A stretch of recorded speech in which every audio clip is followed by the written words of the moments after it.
Just a quick disclaimer up top. Recently had COVID, recovering, feeling better now, but just wanted to explain why my voice is a bit crap. Right. So with that said, let us begin our final pathways in the world of GODHUSK. Purpose, drive, guidance. The assumed inheritance of all things from a place beyond understanding. We are, and thus we are, for a purpose. That purpose is defined by factors so vast and transient that finding, accepting, and striving towards one such goal is a rarity. Not impossible, but nor is the chance, the thought, that one is not defined by their purpose, but their purpose is made by the choices they make. The final pathways found within GODHUSK are humbling, to say the least, accepting death via faith or by uninspired design, and the last, a thread of mercy enacted by a being scorned.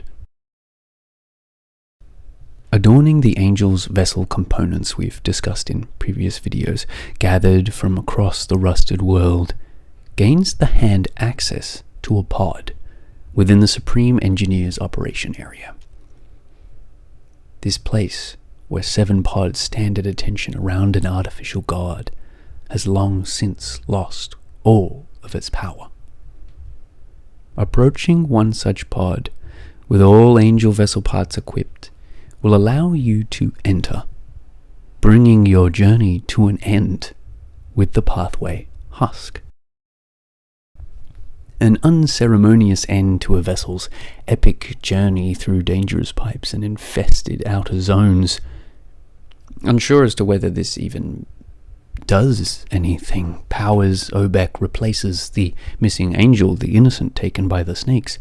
More fascinating still is that the image on the pathway for Husk shows one such snake watching over the 7 pods in the distance. So whether this suggests our action will again be for nothing, as the snake will simply remove us, or whether our action, intentions aside, will actually help prevent the return of Obek by filling the slot with a false angel, a poor imitation, this soulless husk that provides no power, an empty battery, thus working in the red-cloaked figure's favour. The alternative is almost exactly the same, except the hand consumes the red communion before entering the pod, the one that we get from the cardinal chambers. This gives us the closing path of martyr. A martyr is defined as someone killed because of their religious beliefs. But which beliefs these are here exactly, and the implication of the hand dying upon entering the pod is made.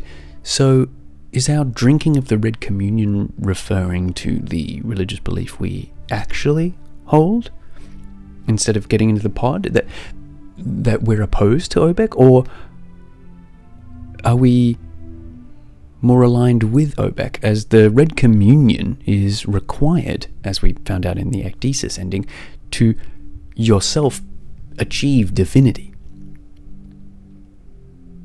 Or is it by imbibing yourself with divinity through the red communion that you actually become an effective battery for Obek, and in doing so sacrifice yourself on their behalf, that being your belief, your faith?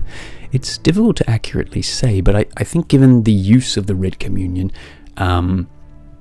being to achieve divinity, that this martyrdom would be a pro-Obek implied kind of ending, a zealous act of self-sacrifice.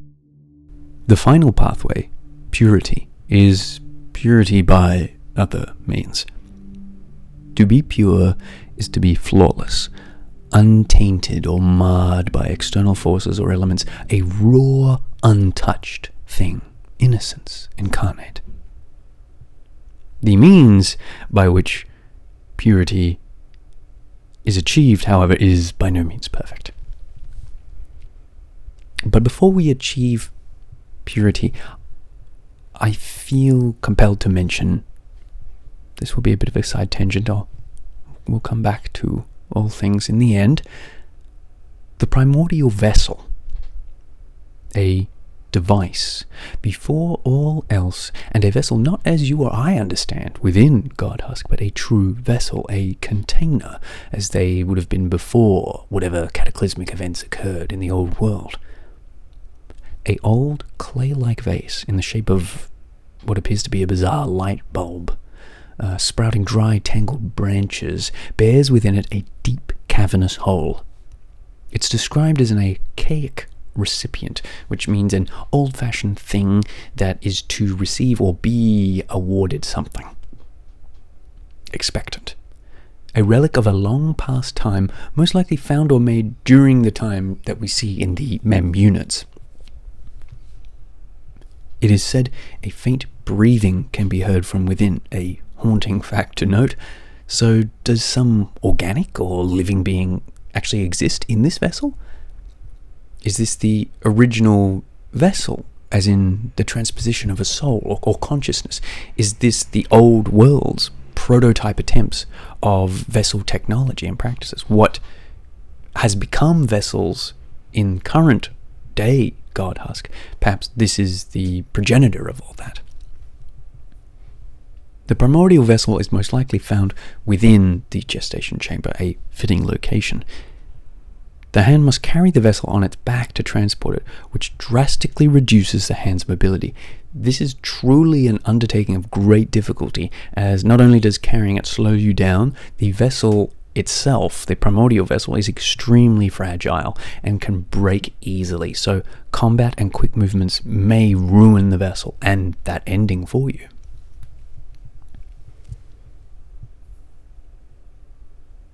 For the final ending, you'll need to reach Bhima, by the Well of Greed, where we got H113, but before travelling there, I would like to touch briefly upon the tomb. A zone hidden in the outer crust, a desolate grey space of dry rock beds where a monument with a cavity can be reached. Placing the primordial vessel inside this cavity causes the monument to collapse, revealing a great hole leading to a pitch-black labyrinth. This same labyrinth is the means by which you reach 000 Diopetes and the vessel guarding them. The labyrinth is described as having some chambers with abnormally large living organs, eyeballs, tongues, lungs, and pancreas.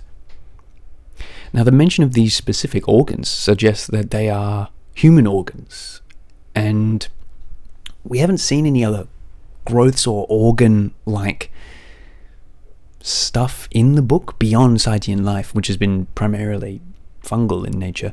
It's puzzling that these giant organs exist within a maze-like cavern as well that was, well, it appears to be sealed.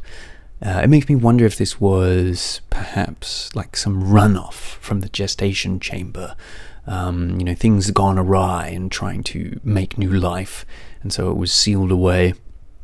Or perhaps these were once organs of a living Obek, or what Obek would be, a true organic god, and they sealed off these failed attempts at rebirth or creation.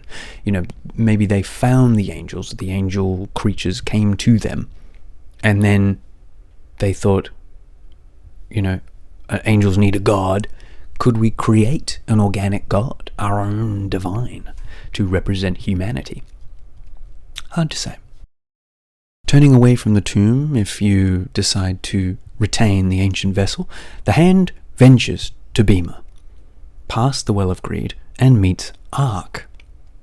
Not quite an NPC, but a passive vessel. Ark is a defective birthing tank, isolated from the rest of the nests, and it should be noted the, classic biblical reference there of an ark that would be holding life to preserve it from something terrible. Beside Ark is an amalgamation of unborn vessels that are fuse together, creating a new organism that writhes around. Ark will consume any item, anything that is thrown into it, and give nothing in return.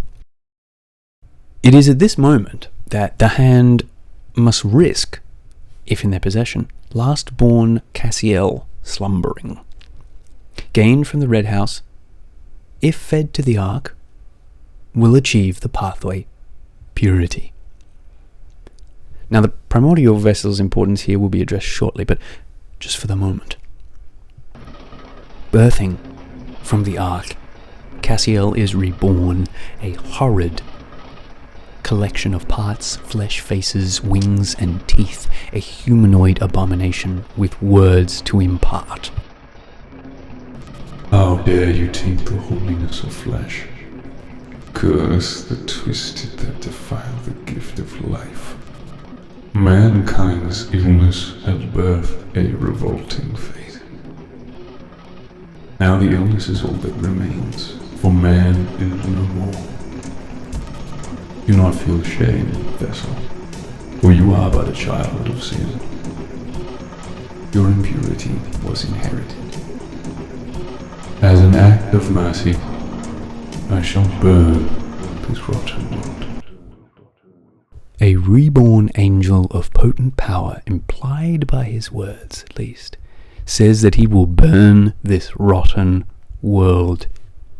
You, the hand, are absolved as a child of sin, that our human creators, mankind, were the first to give the world an illness.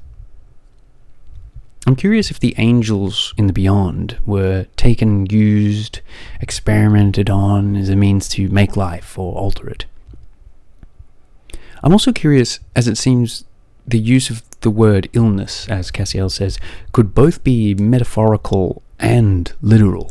The illness of man's ambition to alter and irreversibly change the world or extend their lifespan, immortality, that kind of classic stuff.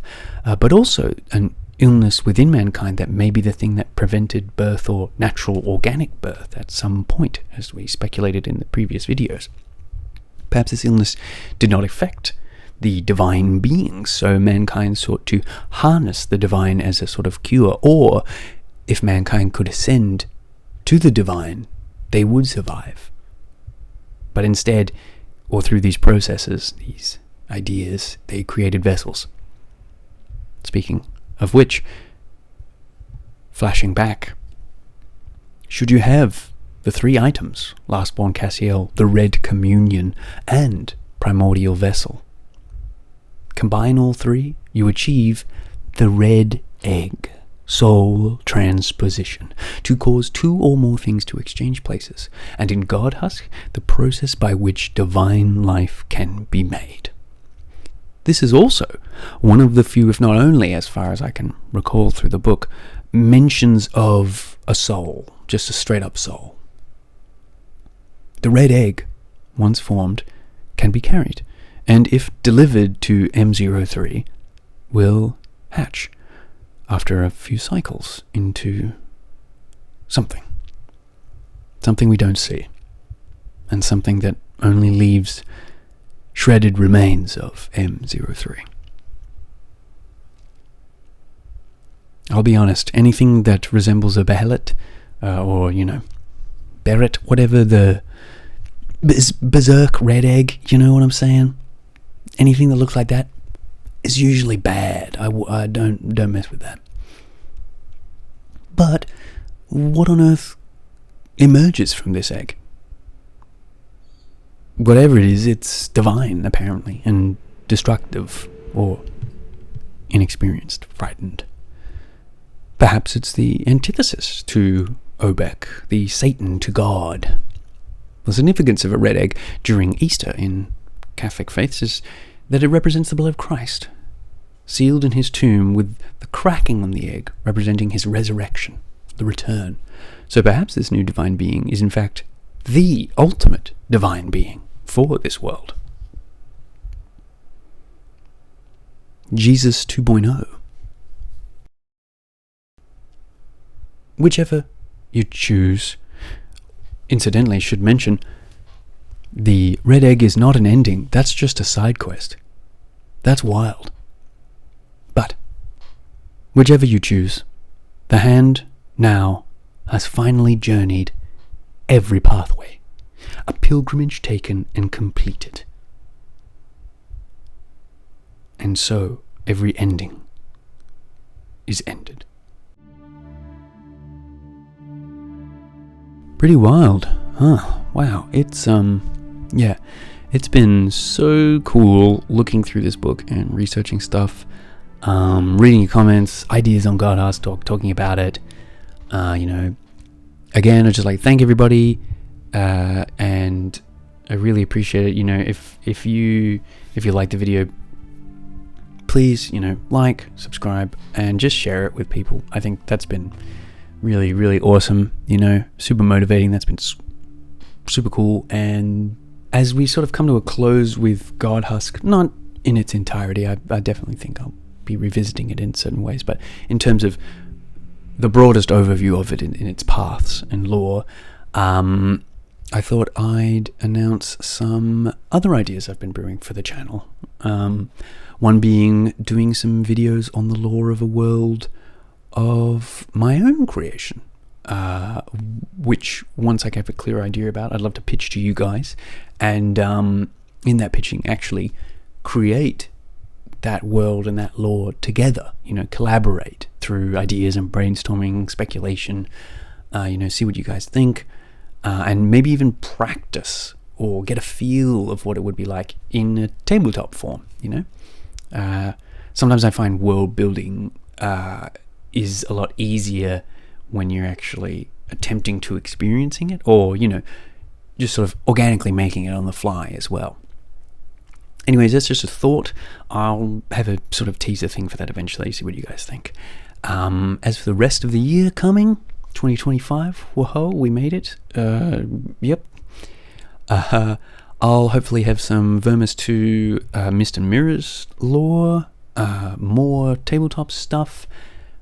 I have a new lore game book coming called Lair by Hollow Press, book created by Niccolo Pelizon, I think. I hope that's how you pronounce it. And much more. More lore, more weird, creepy horror stuff. That's my jam. Seems to be your jam. We're just a bunch of dusty rust gremlins, and hey, that's awesome. Anyway, I've been Haunted Picnic, and I'll see you guys next time.